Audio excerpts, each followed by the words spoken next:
Hey guys, it is Tomoe here, and welcome back to another one. In today's video, I'm actually going to be talking about my D&D character. So recently, I finally started playing D&D. I've never played it before, and I'm just going to completely immerse myself in it and just have a blast, having fun. And I've already made a character, and this is my character introduction.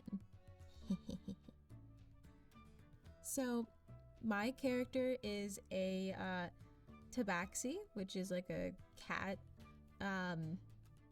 person. Thank you. My arm just cracked when I was like putting my arm back down. Continuing on.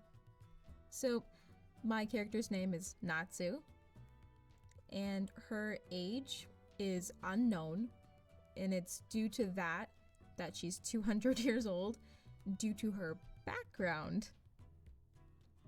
Her height is 3'10" or 116 centimeters. I know, super short, shorter than my actual height, but I kind of wanted something more unique and completely different for once when it comes to creating OCs or characters, for instance. And so I thought, you know what? I'm gonna go shorter this time. Who wants to be tall when you've never been tall, right?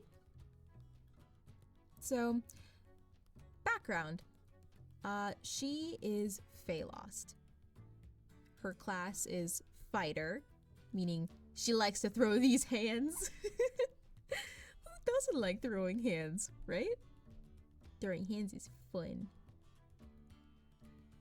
Her weight is 110 pounds. And some languages is Common, Draconic, and Goblin.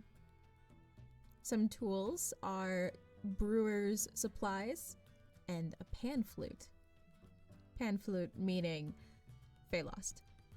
It's something that she learned. And with the brewer's supplies, if you got the ingredients for alcohol, you can make them. You can make them. All you need is the ingredients and you're set. And my unarmed strikes can deal bullion damage or like just crazy damage. And some proficiencies is intimidation and animal handling. I will intimidate all of you. Carrying on, she's got Feymark.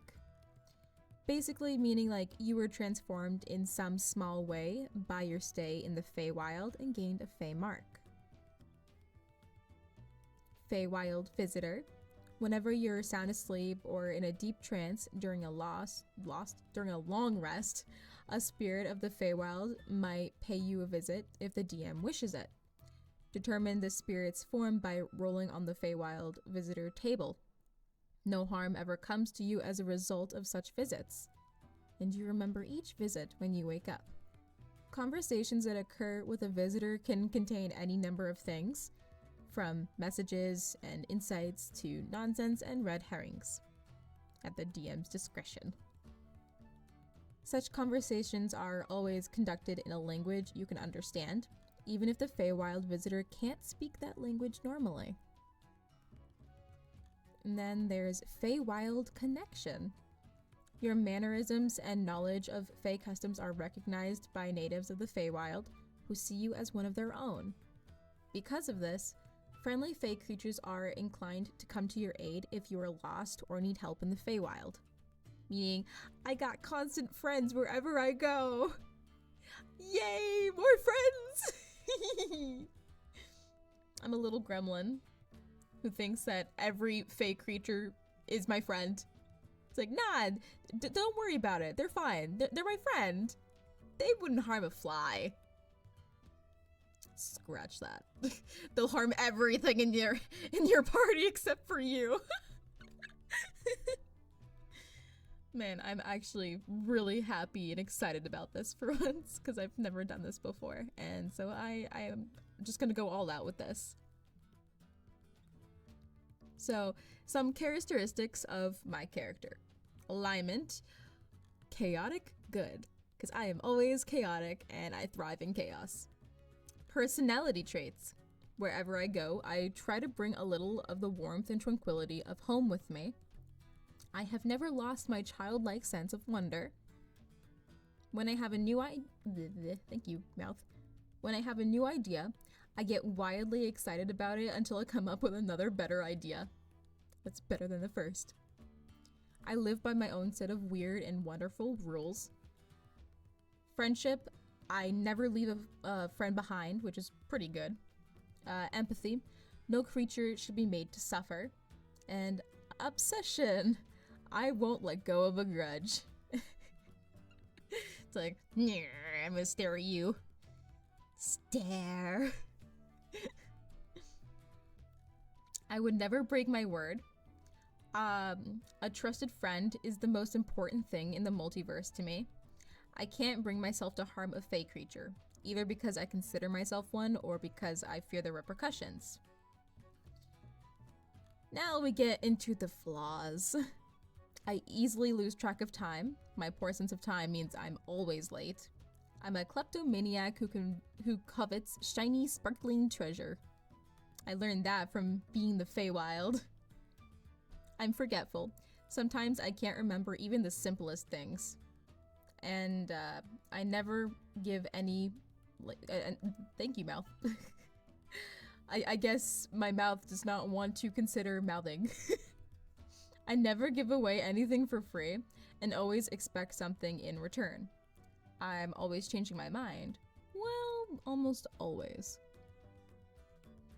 I hope you guys have enjoyed this so far.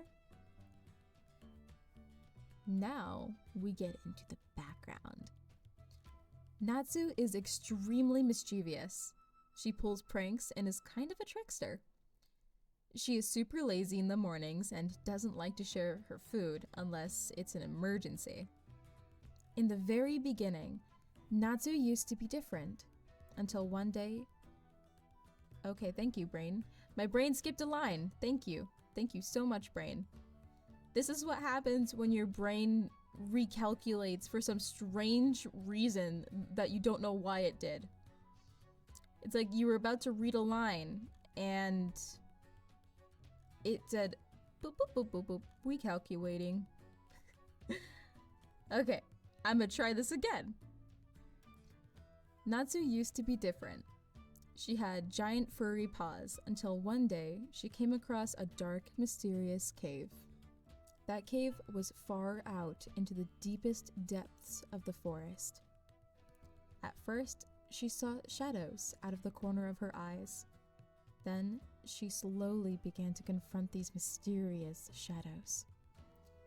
They led her into this cave as if calling her. As she adventured through this cave, she encountered many beasts, some hostile and others that are just scared of her. The further she went, the more she saw a light. This light led her into a stony room, filled wall to wall with moss and unique amethyst crystals. In the middle stood a seed, thickly settled into an old pedestal. It was small and looked like a cherry. Natsu thought it was food, so she ate it. So she ate the mysterious seed. Little did she know that she would then fall into a paralyzed sleep, into the land of the Fae. She lay there surrounded and greatly protected by those around her for years. And for years, Natsu sleeps beknownst to the spirits and creatures around her.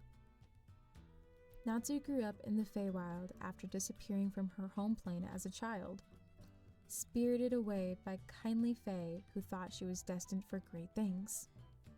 Whatever the manner of her disappearance, Natsu gradually fell under the Feywild's spell and learned a little about the nature of the miracle tricksters that dwell there. Although her memories of the Feywild grow fainter with each passing day, Natsu's heart swells with a mixture of fear and joy at the prospect of one day venturing back to the plane of the fairy. Her home away from home. All the beasts that were hostile towards her peeked their heads out. They watched Natsu from a distance, guarding her until she had awoken many years later. Once awake, Natsu realized she had completely changed. No longer furry, but more human-like instead. Natsu had been asleep for hundreds of years, especially after eating that mysterious seed. Unaware of what her world once was, she ventured out of the cave and began a new journey, in spite of not knowing the world that awaits her. I hope you guys enjoy the background story to my D&D character lore. I worked super hard on this. I worked for a couple hours at the very least. So I'm super hyped to go all in and immerse myself as my character, Natsu. And to be fair, I'm thinking a really good gremlin voice. It's nah, nah, nah, nah, nah, nah, nah, nah. I'm a gremlin. I'ma throw these hands. Yeah!